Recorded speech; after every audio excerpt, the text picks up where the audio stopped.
Hi, this is Ed's opinion. I'm going to talk about the front office and the coaching staff of the St. Louis Cardinals. Thank you. Um,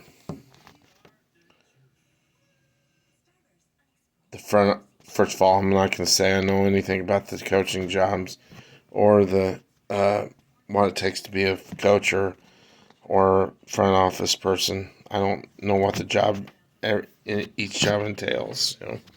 So don't buy my head off saying you don't have any idea. Blah blah blah. No, I don't. What I do know is that Willie McKee is a really good outfielding coach. He could have even been a big league manager for somebody someday, somewhere, someplace someday. And he wanted to stay with the St. Louis Cardinals. He's the Cardinals for life. The other, the hitting coaches, I don't think we've had a good hitting coach since Mark McGuire, so I can't gauge any of the hitting coaches that we have now. If they're doing a great job with Gorman, but the other players, they're doing a great job with Gorman or Donovan and Newtbar and Tommy Edman. But the rest of them, I mean, what are you going to do for these superstars? I mean, they're, they they're, they get in these slumps and they can't get them out. That's why with any player that gets in a big slump, their idea is to send them down to the minor leagues. Why can't you fix them in the majors? Like a DeYoung, he had to go to the minor leagues first season to get straightened out. And we was paying him 12 million, 9 or 10 or whatever $1 million it was last year to play in the minor leagues. That's pathetic, in my opinion. That's what the name of this show is, Ed's opinion. So, my other opinion is Joe Ewing, not a sexy pick. Um, I don't know what happened with Matt Holliday, but I can understand Matt Holliday wanting to be with his kids. I mean, his his oldest son is among the top prospects in baseball right now, Major League Baseball. So he'll probably be making his Major League debut in 1 or 2 years, and he doesn't want to miss that. I can see why. Why would the Cardinals even approach him or even hire him, knowing that, and and the closer things got, Matt Holiday realized, man, I'm gonna miss out on all this. He was great. I wish he would have done it sooner, backing out, but I can see why he did it. I'm not gonna hold it against him. I blame the Cardinals more than I do him. They should have never hired him as the manager, knowing that he could be leaving us at any time. So, but bench coach being um, pitching coach, I'm not really pleased in the direction our pitching is going. I don't think. I don't know enough about this guy. Um, he just doesn't impress me. I don't think he's got a game plan as good as our previous two pitching coaches did. Um, I was just spoiled by Dave Duncan, I guess, for so many years, and then Maddox was really good anywhere he was at, and he was good for us, but it was time for him to go. But I'm really not happy with the direction our pitching is going, but we'll see how it goes. Maybe we just don't have the pitchers for his style of pitching. I don't know, but bullpen coaches, you really can't tell much about the bullpen coaches. I'm sure they get their bullpen ready and they work well with the bullpen. We have a good bullpen, so bullpen's got to be good, you know. So Marmol, I was really happy with him as a bench coach. and I think he did a good job as the other coaches. But is he ready to be big league manager? No, I don't think he is. I think he could have used some more time as the bench coach. Um, he had a good year last year. Could have done better, yes. Um, what I don't like about him is he is super hard on some people, but then his favorite players, he just gives them a pass. Like this Mercado guy. I mean, he it's because he was in the minor league system with Mercado as a player. That was before he was even a coach that he knew Mercado. So I think that's why he's given Mercado a chance, is because he was there when he was a player himself. But you can't be emotionally tied to your players.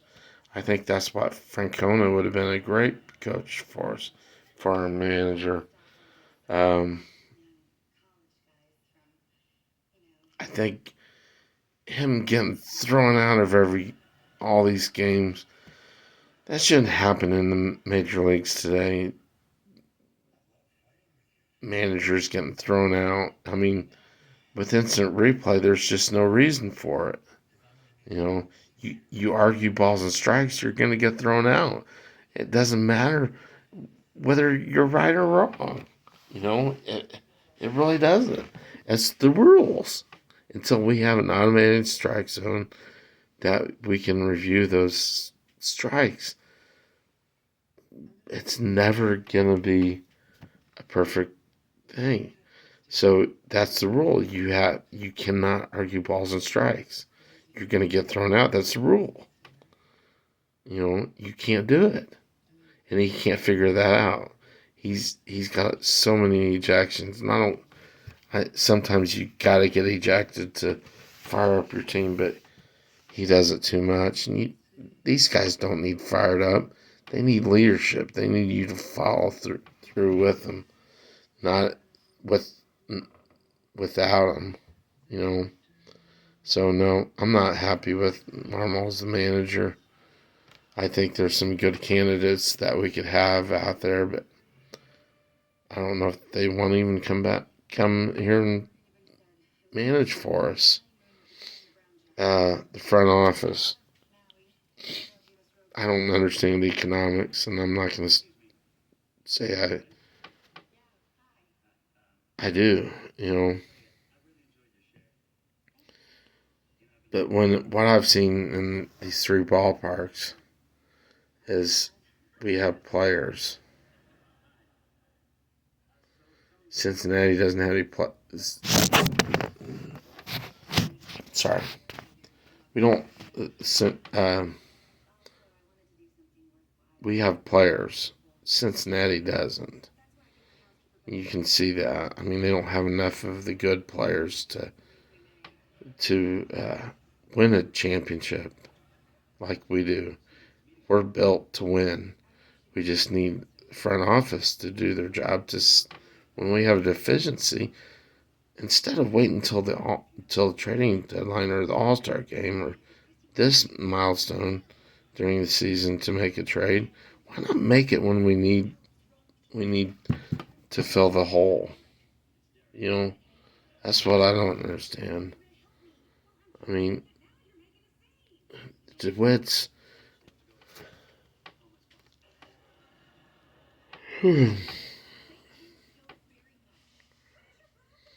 We'll start with the owner. The DeWitts, they want to see production out of their money they spend. You got to realize that they got to understand that you don't put together a championship like that in sports. You're going to pay some people that just flat out suck for you, that don't even play. And I think that's what's going on with DeYoung right now. But DeYoung has rebounded and started playing good again. So, what do you do on that? But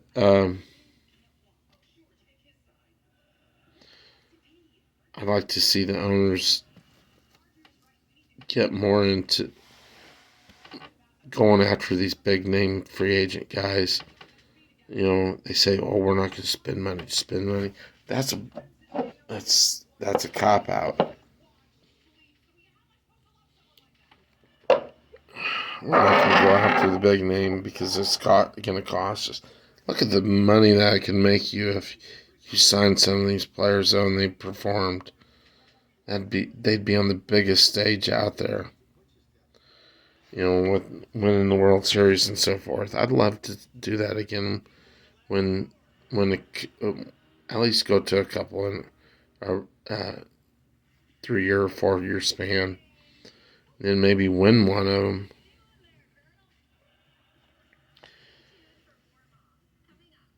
Mosaic, I think he's too afraid of taking off the DeWitts because he's friends with the owner's son. He doesn't want to upset the apple cart. I'm just wondering what will happen when the old man dies.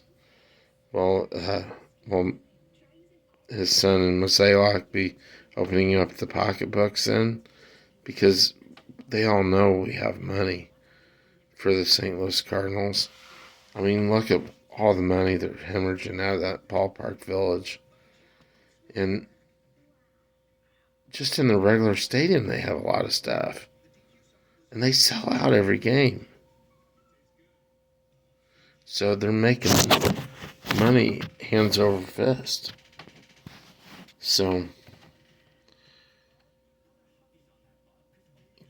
in Gersh, what does he even do? You know, I don't know. I just don't understand what he does. Um, I don't know any of the scouts or anything like that. So I don't think it really. You want people to know who your scouts are. Probably having keep them secrets. Probably a good thing. Anyway, that's all I got about ownership and uh, coaching for now. I'll have more opinions about it later, and I'll come up with stats and stuff too. My next round is going to be about stats.